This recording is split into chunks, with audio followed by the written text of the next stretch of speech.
Sahabat setia Gowori yang dikasihi Tuhan, Shalom. Hari ini adalah Senin 27 Desember 2021, hari ketiga dalam oktav Natal. Kita bersama-sama merayakan pesta Santo Yohanes Rasul dan penulis Injil.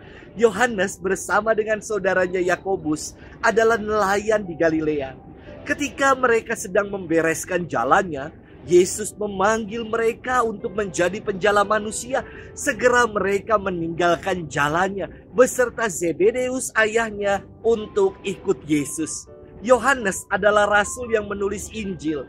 Ia juga menulis 3 surat yang dimasukkan dalam Perjanjian Baru, dan Yohanes pula yang menulis kitab Wahyu.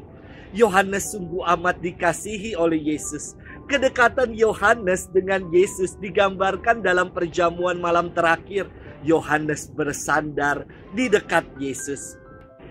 Rasul Yohanes juga dikisahkan bersama dengan Bunda Maria menemani jalan salib Yesus. Ia adalah murid yang setia yang berdiri di kaki salib. Dari atas salib, Yesus menyerahkan bundanya kepada Yohanes. Ia berkata, "Inilah ibumu." Dan Yohanes menerima Bunda Maria sebagai ibunya. Yohanes berkarya dari Yerusalem sampai ke kota Efesus. Ia memimpin umat beriman sampai akhir hidupnya. Sebelum menghembuskan nafasnya yang terakhir, Yohanes berpesan kepada murid-muridnya, "Anak-anakku, kasihilah seorang akan yang lain." Ia wafat di Efesus sekitar tahun 101. Hari ini kita akan bersama-sama merenungkan firman Tuhan yang diambil dari Injil Yohanes 20 ayat 2 sampai dengan 8. Mari kita siapkan hati kita. Haleluya, haleluya, haleluya. Allah Tuhan kami, Engkau kami puji dan kami muliakan. Kepadamu paduan para rasul bersyukur. Haleluya, haleluya, haleluya. Tuhan bersamamu dan bersama rohmu. Inilah Injil suci menurut Yohanes, dimuliakanlah Tuhan.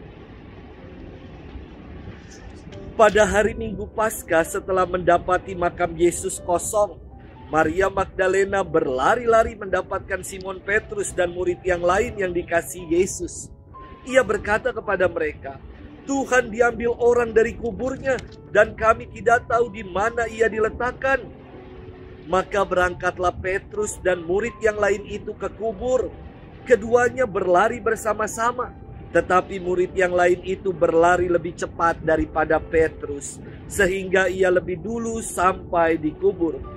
Ia menjenguk ke dalam dan melihat kain kapan terletak di tanah, tetapi ia tidak masuk ke dalam. Maka tibalah Simon menyusul dia dan masuk ke dalam kubur itu.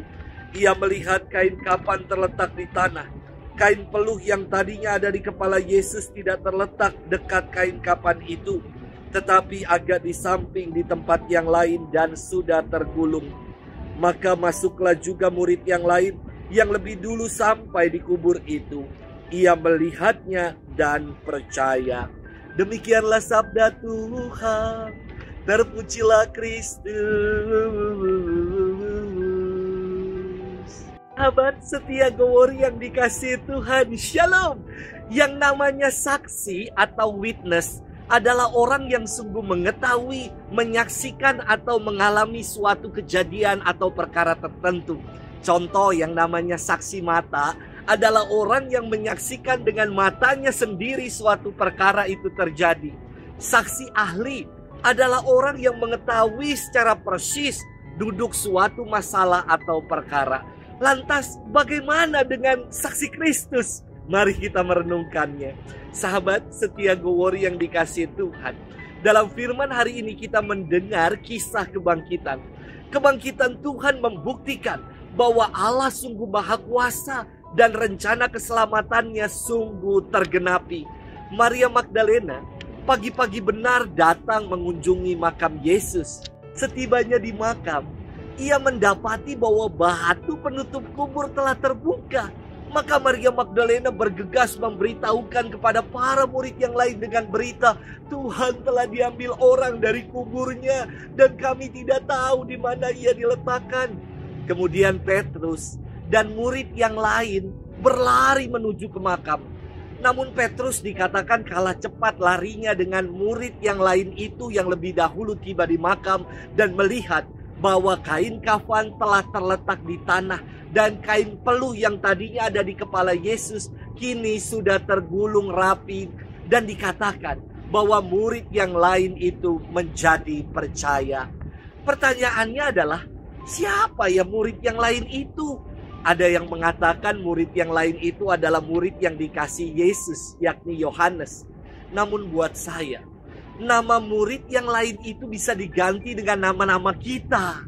Kita adalah saksi Kristus, sebab kita percaya bahwa ia sungguh telah bangkit.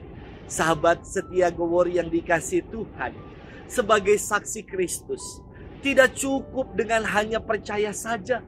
Kita pun diutus untuk mewartakan kasih Tuhan dalam kehidupan. Bukan dengan kata-kata, tetapi melalui perbuatan nyata.